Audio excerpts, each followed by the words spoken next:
My name is Susan R. Harder, and I am 28 years old. My mother-in-law moved into my house, imposed new rules, and crossed an unforgivable line, so I kicked her out. And what happened next shattered our family forever.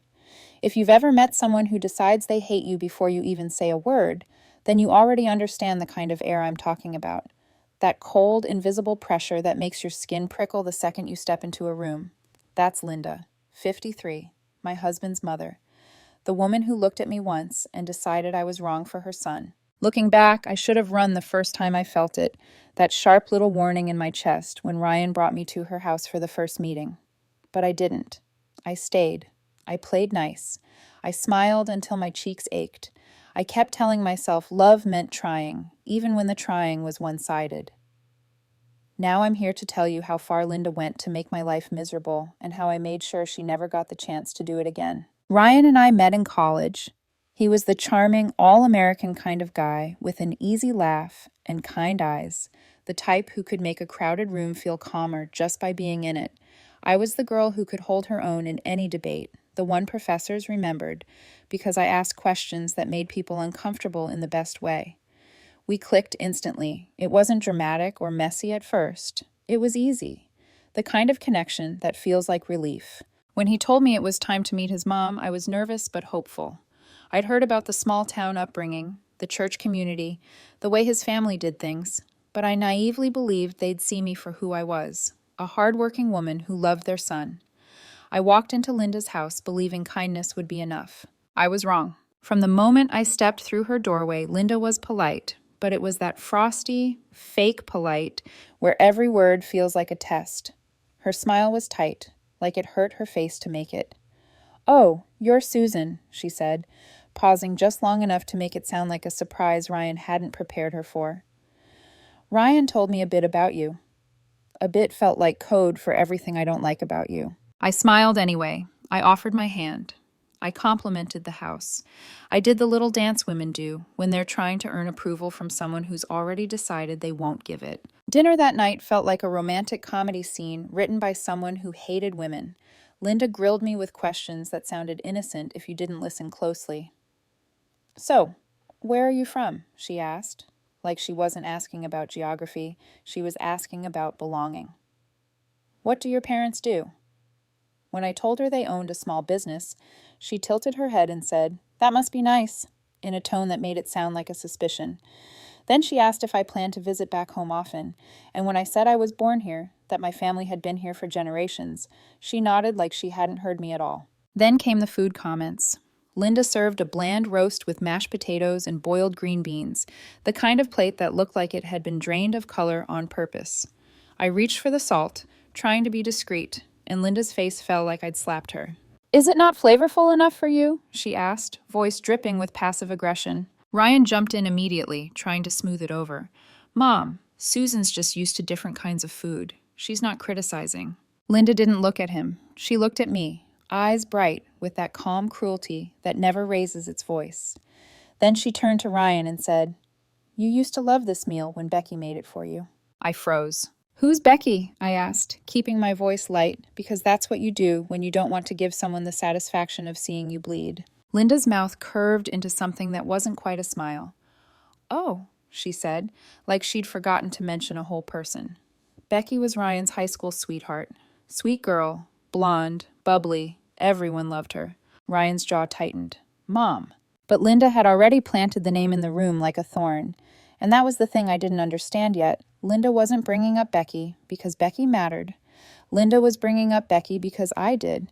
Because she wanted me to feel replaceable in my own relationship, wanted me to understand that in her mind, there was a version of Ryan's life she still believed she could force back into place. At first, I tried to brush it off. It wasn't Becky's fault Linda was obsessed with her. Becky was married to someone else by then, living her own life. But that didn't stop Linda from treating her like she was still family. "Becky sent the sweetest card for my birthday," Linda would say later. Or I ran into Becky at the grocery store. She said to tell you hi, Ryan. Little comments, little jabs, always wrapped in fake cheer. And every time, Ryan would squeeze my hand under the table, a silent apology, a promise that it didn't matter. I wanted to believe that was enough. But that night, sitting across from Linda while she spoke about Becky like she was a ghost she kept inviting to dinner, I felt something settle in my stomach, heavy and certain. This wasn't awkwardness. This wasn't a misunderstanding. This was the beginning of a game Linda had already been playing in her head long before she ever met me. And if I thought it would stop after that first dinner, I was about to learn just how committed Linda was to winning. If you think Linda hated me after that first dinner, let me tell you, she'd been playing this game from day one. That night wasn't just uncomfortable, it was a blueprint, a warning disguised as hospitality. I went home with Ryan afterward and tried to laugh it off, tried to tell myself it was just nerves, just a mom having a hard time letting go. But even as I said the words, I knew they didn't fit.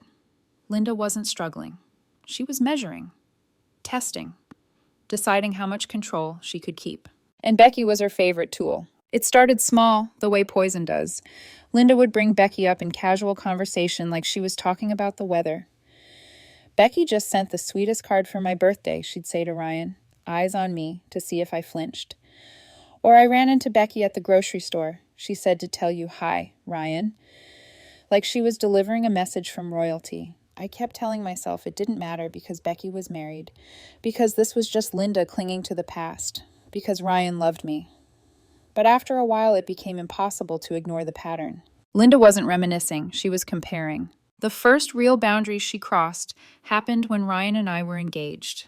We were sitting on the couch one evening, wedding planning tabs open on my laptop, and Ryan's phone buzzed.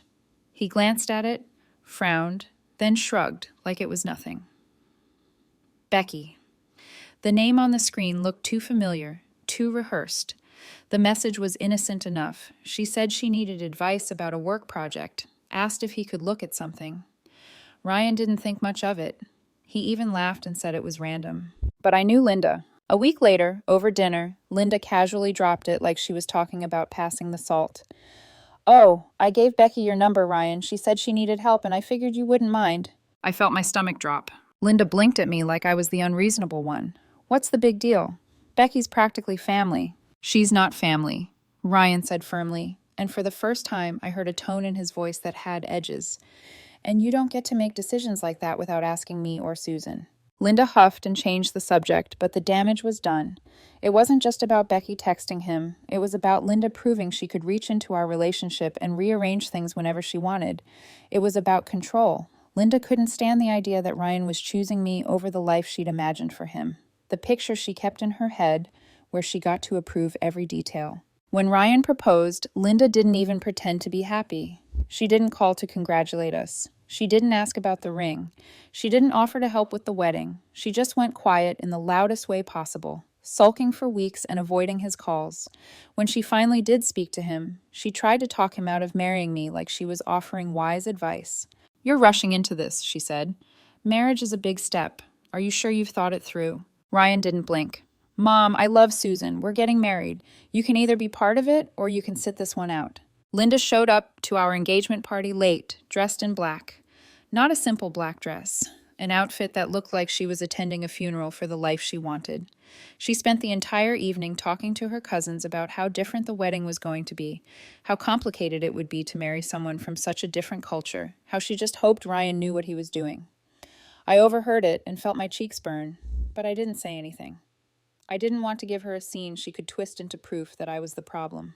By the time the wedding rolled around, I thought I was prepared. I thought I'd already survived the worst of Linda's hatred, and that whatever she did next would just be more of the same. But Linda treated our wedding like a negotiation she intended to win. She made a scene about everything, the guest list, the menu, the music.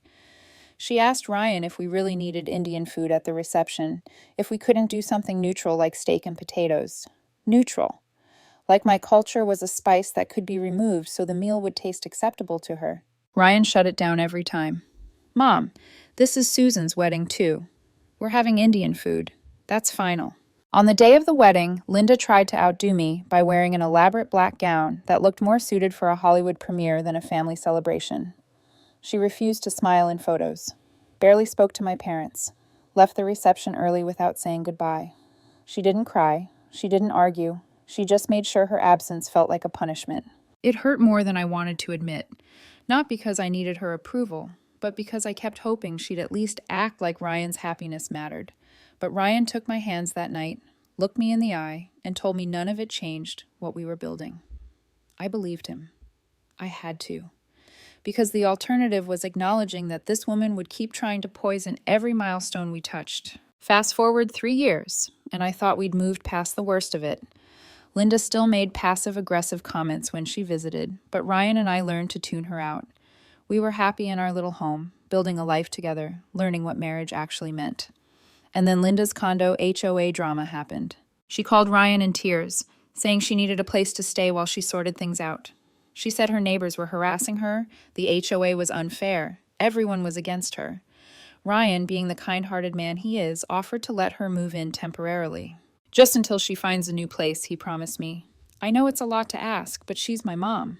I sighed, dread pooling in my chest like cold water. Fine, I said, but you need to set boundaries, Ryan. This is our home, not hers. He promised he would. Promises are easy to make. Keeping them is a whole different story. When Linda showed up at our doorstep, I knew the promise Ryan made was already unraveling. Her car was packed to the brim, not just a suitcase or two, but her entire life compressed into boxes, bags, and loose items like she was preparing for a long-term occupation. I peeked through the window and felt my stomach sink. Ryan, I said quietly, please tell me she didn't bring her whole house. He rubbed his temples and sighed. I told her it was temporary. She probably just overpacked like she always does. Temporary or not, the moment she stepped inside, it was clear Linda didn't see herself as a guest. She walked in like she was reclaiming territory. Her eyes swept over me first, lingering on my leggings and oversized sweatshirt. Oh, Susan, you look comfortable, she said, in that tone that pretends to be friendly while landing like a slap. Nice to see you too, Linda, I replied, forcing a smile that already felt brittle. Ryan carried in 6 oversized suitcases, 3 boxes labeled fragile, and a laundry basket full of throw pillows and blankets. Linda immediately began inspecting the house, running her fingers along the couch. You changed the furniture, she noted. It's very modern. Not really my style, but I suppose it works for you. I bit back the urge to snap. It's functional, I said. She drifted into the kitchen next, opening cabinets and drawers without asking. Oh, Susan, you still have that spice rack, she said. You really should get something more neutral.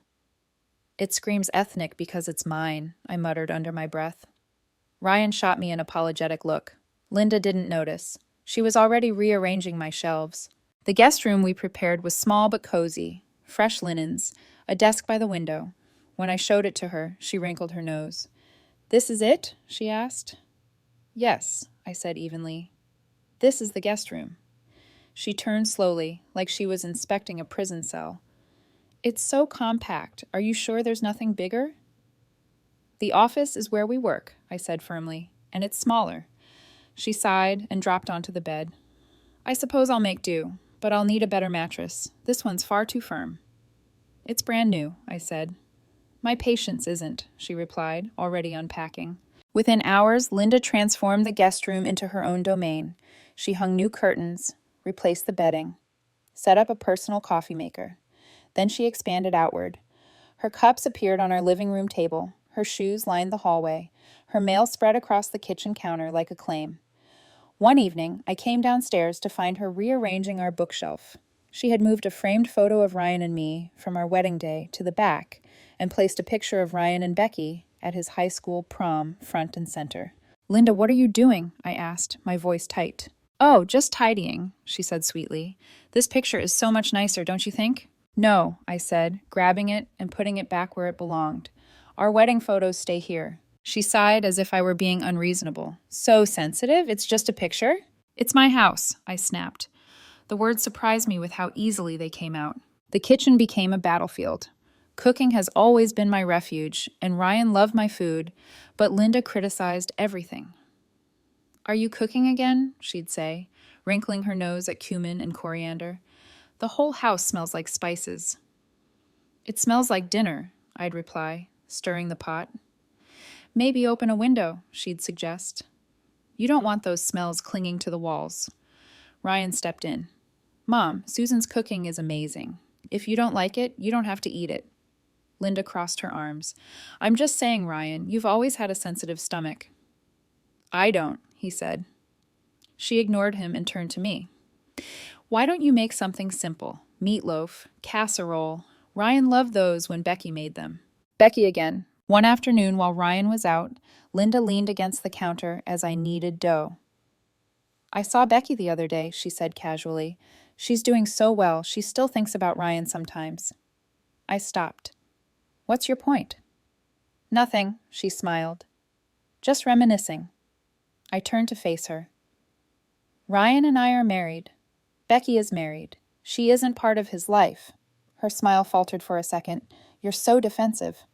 That night I told Ryan everything. He was furious. This crosses the line, he said. I'll talk to her. Talking wasn't enough. A few mornings later, I woke up with cautious optimism. I'd planned to make biryani for dinner, a dish Ryan adored. I'd prepped the spices and marinated the chicken the night before. Cooking felt like control. When I walked into the kitchen, my heart dropped. The pantry door stood open, shelves bare. I checked again, then the fridge. Gone.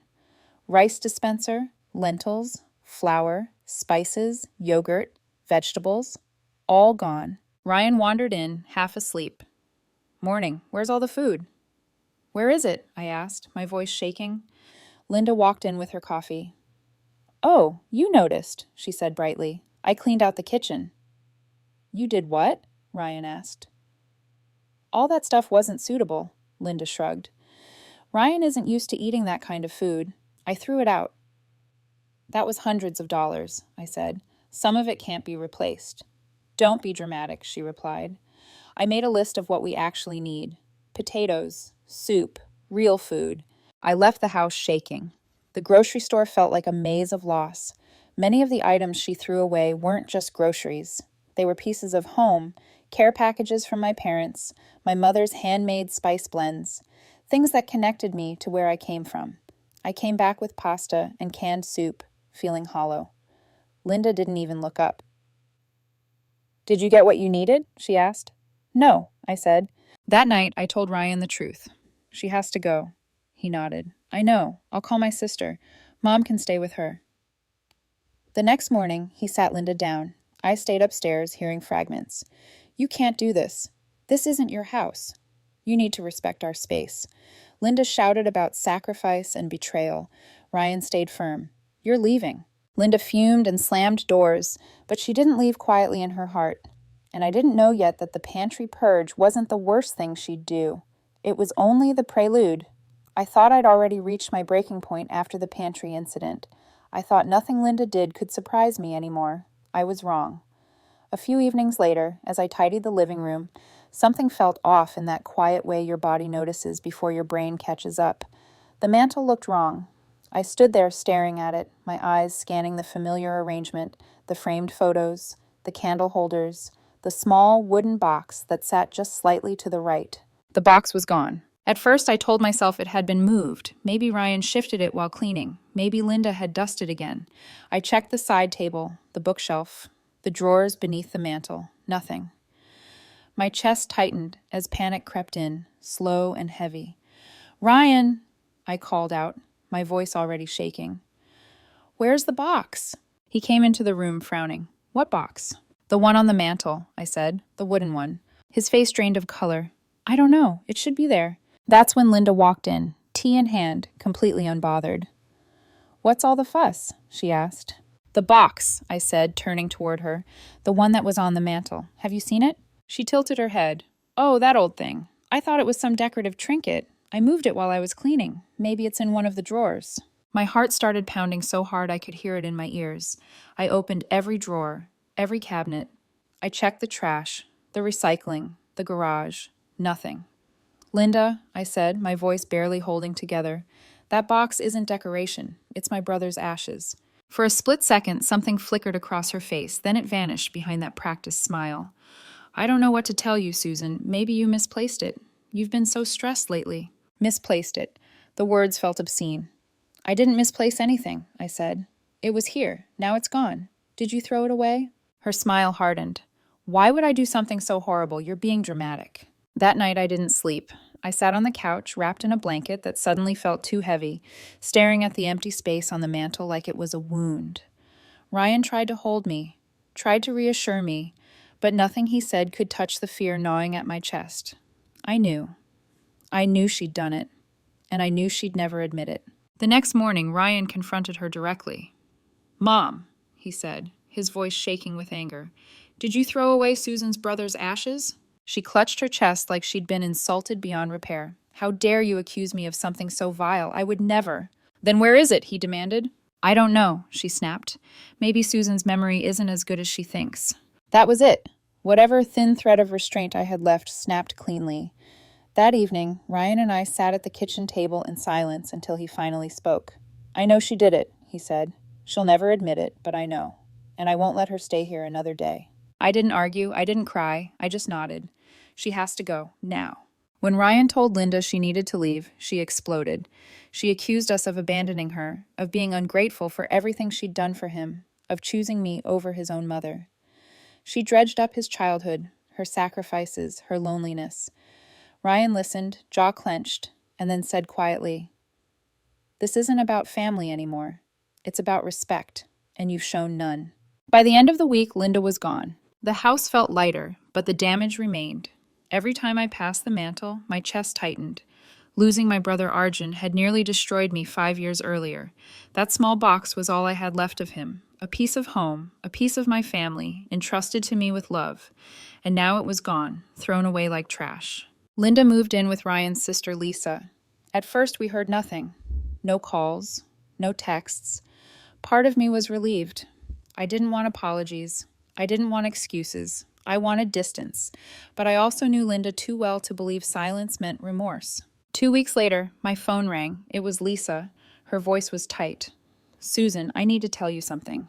My stomach dropped. "What is it?" She hesitated. "Mom admitted she threw out the box. Your brother's ashes. She said she did it on purpose." I couldn't breathe. "On purpose?" "She was angry," Lisa continued, disgust clear in her voice. "She said you disrespected her by making her leave, so she wanted to teach you a lesson." "Teach me a lesson." I sank onto the couch, the room spinning. Lisa apologized over and over, said she told Linda she was disgusting, said she couldn't even look at her. I thanked her numbly and hung up. That was the moment something inside me shut down for good. Linda hadn't just crossed a boundary. She'd desecrated my grief. There was no forgiveness for that. None. Ryan held me while I cried until there were no tears left. We didn't talk about reconciliation. We didn't debate boundaries. Linda was out of our lives, permanently. Life moved forward slowly after that. We cleaned the house together, trying to scrub away the tension she'd left behind. And then, a few months later, something unexpected happened. I found out I was pregnant. Joy flooded in where anger had been living. Ryan was over the moon. We talked about names, about the future, about the kind of home we wanted to build, one filled with love and safety. We decided to keep the pregnancy quiet at first. I wasn't ready for Linda to know. I wasn't ready for her to try to claw her way back into our lives using a child as leverage. But secrets never stay buried. I knew Linda would find out eventually. She always did. She had a way of pulling information out of people, pressing gently until something slipped. And once it did, she treated it like an invitation. The first sign was an email that appeared in my inbox one morning, the subject line cheerful and wrong. "Dear Susan and Ryan, I just heard the wonderful news. I'm so thrilled to be a grandmother. Please let me know how I can help during this exciting time. I'd love to come over and talk about the baby. Love, Mom." I deleted it without responding. Ryan saw it over my shoulder and let out a breath through his nose. "She's unbelievable," he said. We agreed not to engage. Not now. Not ever. But silence only made her louder. The emails turned into texts. The texts turned into voicemails that swung wildly between apology and accusation. She said she'd been so lonely since she moved out. She said families forgive. She said a grandchild changes everything. She said we were being cruel. She said she deserved to be involved. Each message felt like a hand trying to push open a door we'd finally locked. As my pregnancy progressed, Linda's tactics shifted. Gifts started arriving. Baby clothes in pastel colors. Toys still in their packaging. A blanket she claimed she'd hand-knit, though the price tag dangled from the corner. We returned everything unopened. It didn't stop her. One evening, she showed up at our door unannounced. Ryan answered. I stayed in the living room, heart hammering, listening. Mom, what are you doing here? He asked, voice flat. I just wanted to see you, she said. And Susan, and the baby. Well, the bump, I guess. You're not welcome here, Ryan replied. You need to leave. I'm your mother, she said, voice cracking. You can't shut me out of my grandchild's life. You shut yourself out, Ryan said, and his voice didn't waver. When you threw away Susan's brother's ashes, that was the last straw. We're done. She cried, she begged, she tried to bargain. Ryan held the line. Eventually she left. I didn't step into the hallway. I didn't watch her go. I sat on the couch with my hands on my stomach and focused on breathing until the quiet returned. When our daughter was born, we didn't tell Linda. We told my family. We told close friends. We told people who had shown us again and again that love doesn't come with conditions. Linda found out eventually, probably through Lisa, but by then our boundaries were solid. She tried a few more times over the years. Cards, messages passed through other people, the occasional email framed like repentance. We never responded. Our daughter, Maya, grew up in a home filled with warmth and respect. She learned early what kindness looked like. We told her about her Uncle Arjun in age-appropriate ways, stories about his laugh, his stubbornness, the way he always showed up. On the mantel, where the box once sat, we placed a new wooden case filled with letters, photos, and memories. It wasn't the same, and it never would be, but it honored him in a way Linda could never touch again. Sometimes people asked if we'd ever consider forgiving Linda, if time would soften what she'd done. I learned to answer honestly. Forgiveness isn't always possible, and it isn't always required. Some lines end the conversation forever. As I watched Maya grow, safe from manipulation and cruelty, I knew we'd made the right choice. Some ties aren't worth mending. Some endings are the best beginnings. After Lisa's call, the world felt muffled, like someone had wrapped everything in cotton and left me alone inside it. I went through the motions for days without really being present, folding laundry that didn't need folding, wiping down counters that were already clean, standing in the shower until the water ran cold. Ryan hovered close, gentle and watchful, like he was afraid if he let go for even a second, I'd shatter completely. We didn't talk about Linda much after that. There was nothing left to say. Knowing she'd thrown away my brother's ashes on purpose didn't bring clarity or closure. It just confirmed what my body had already known, that this wasn't a misunderstanding, wasn't grief twisted into bad behavior, wasn't a woman struggling to adjust. It was cruelty, deliberate and chosen. Ryan called his sister and told her, calmly but firmly, that he was done, that there would be no more conversations, no holidays, no, maybe someday. Lisa understood. She sounded tired when she told him she was already making plans to move Linda out, that living with her had turned into a nightmare of blame and entitlement. Linda, apparently, had been telling anyone who'd listen that she was the real victim, that I'd turned her son against her, that families shouldn't be torn apart over a little box. Hearing that secondhand made my stomach turn, but it also hardened something in me. If she could minimize Arjun's ashes into a little box, she was never going to see the damage she caused. Ryan and I focused on rebuilding our home, not physically, but emotionally. We moved furniture, repainted the guest room, donated the things Linda left behind. It was symbolic, but it helped. The house started to feel like ours again, instead of a battlefield. Some nights I still woke up thinking I heard her voice in the hallway, or caught myself bracing for criticism that never came. Healing wasn't linear. It came in waves, some days manageable, others overwhelming. When I found out I was pregnant, the timing felt surreal. One life had been disrespected in the most unforgivable way, and another was quietly beginning. I cried when I saw the test, not from fear, but from the weight of it all, loss and hope colliding in my chest. Ryan laughed and cried at the same time, pulling me into a hug and promising, over and over, that things would be different, that our child would never grow up wondering if they were welcome in their own home. We told my parents first. They cried, celebrated, asked how they could help. The contrast between their warmth and Linda's behavior was impossible to ignore. It made the choice we'd made feel even more necessary. We told a few close friends. We didn't tell Linda, not because we wanted to punish her, but because we wanted peace.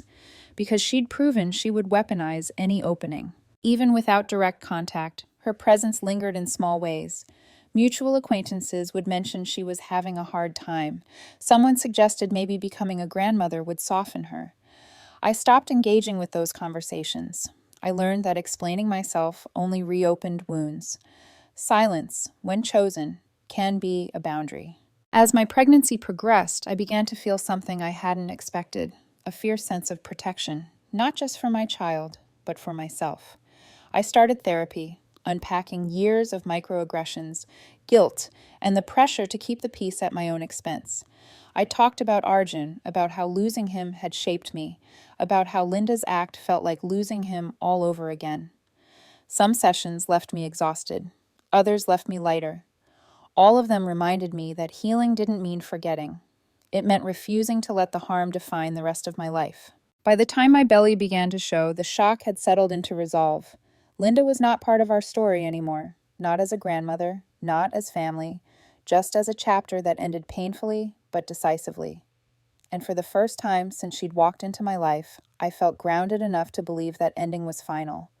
I used to think the hardest part would be cutting Linda out. I was wrong.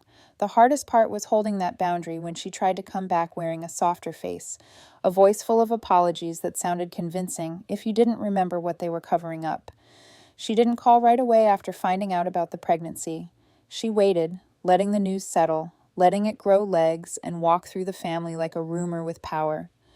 Then the messages started again, careful at first, almost respectful. Dear Susan and Ryan, I just heard the wonderful news. I'm so thrilled to be a grandmother.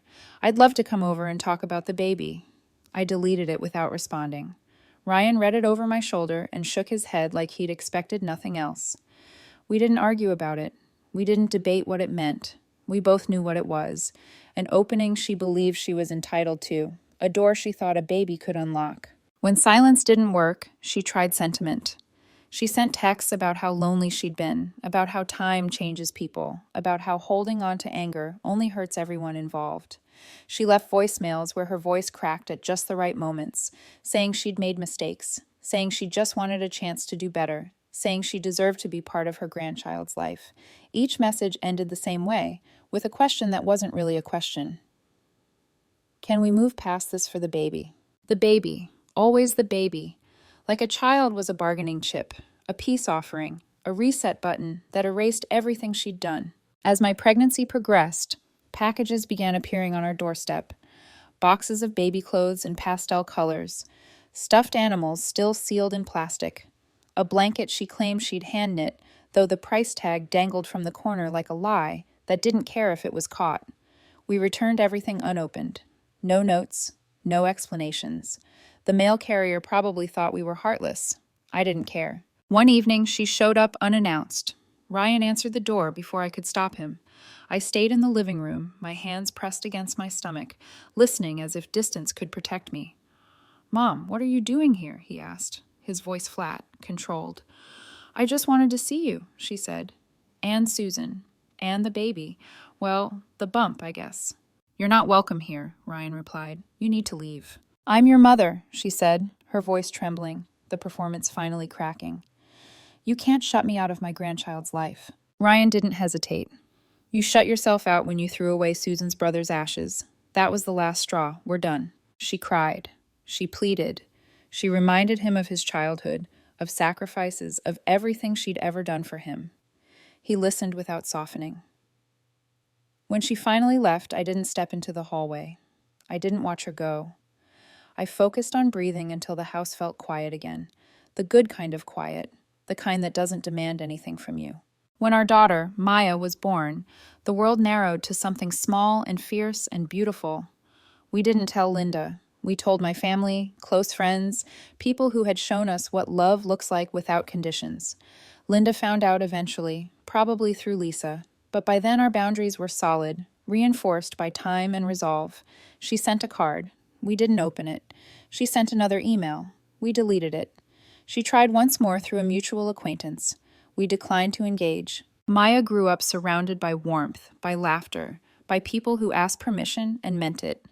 We told her about her Uncle Arjun in gentle ways, stories about his stubborn streak, his kindness, the way he always showed up when it mattered.